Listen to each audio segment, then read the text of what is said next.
Hi there. Welcome to today's daily walk in wisdom. Today we're looking at Psalm 60. It's the sixth and final Michtam. The sixth and final golden secret. You have to wait until you get to the New Testament and the revelation of Christ before you find out more regarding the workings of the new creation in me, in you.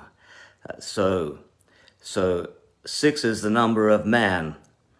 That's where we get to. And so it's the workings of the new creation in you and in me.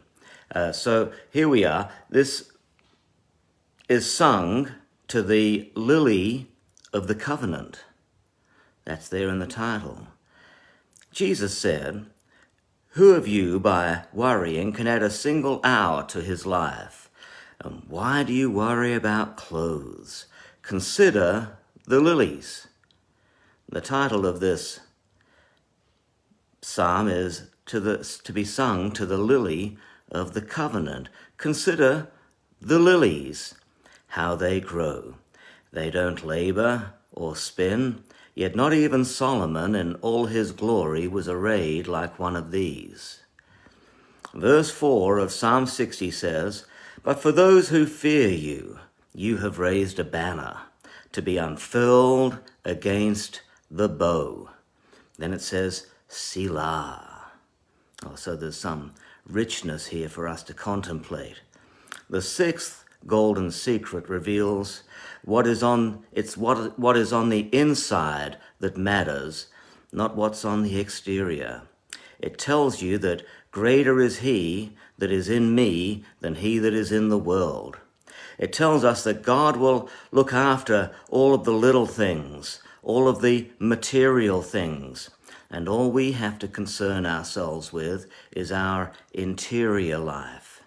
When we learn that God takes care of all external factors, that's when we really enter the state of grace, of being able to live by grace, so that our lives become a life of effortless beauty, exhibiting the beauty of God's grace.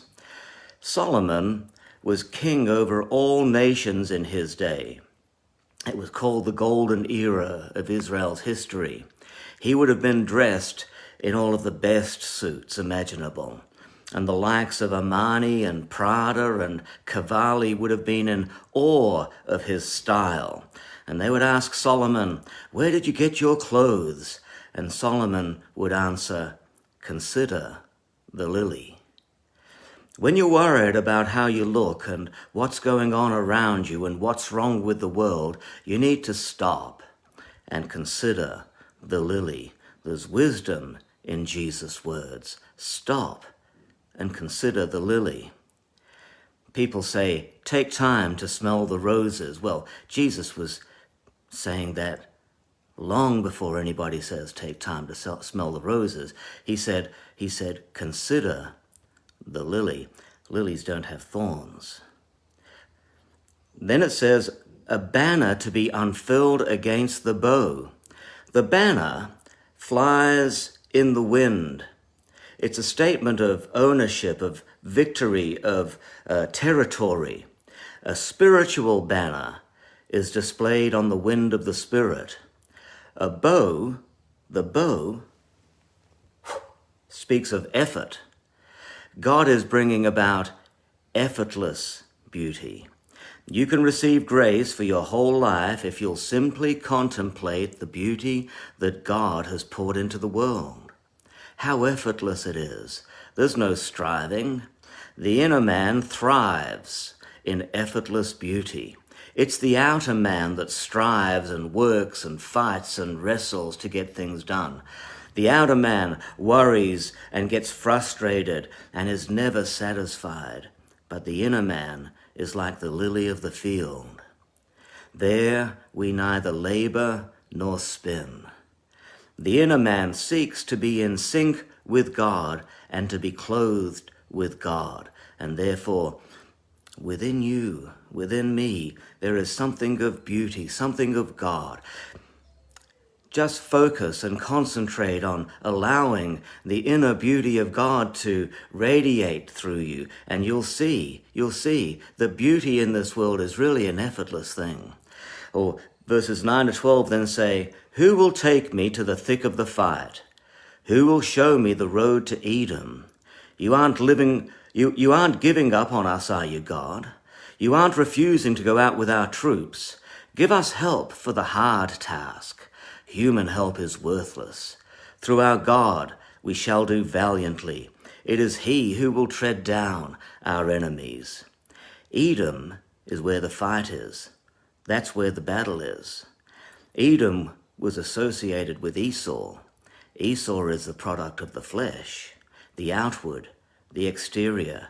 It's a battle to live this carefree, beautiful, interior life of God. So take me to the thick of the fight so I can do the hard task of rejecting the outward, the surface, the exterior things, and see the inner beauty released.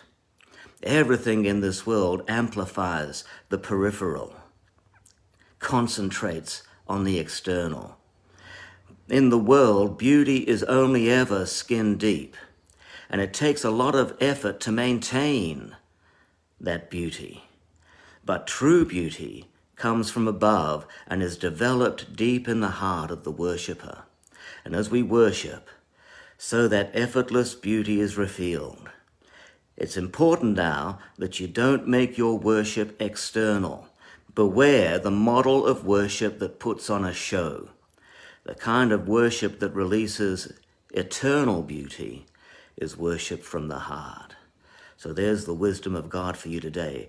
Consider the lily. Whenever you're starting to get worried about everything that's going on about you, step aside. Focus upon the beauty that God has placed around you, upon the beautiful things, not the ugly things, and allow some worship to erupt in your heart, and you'll find the beautiful Spirit of God will become radiant within you, and your life will exhibit the grace of God and not the ugliness of the world. God bless you. Have a great day. We'll see you again tomorrow.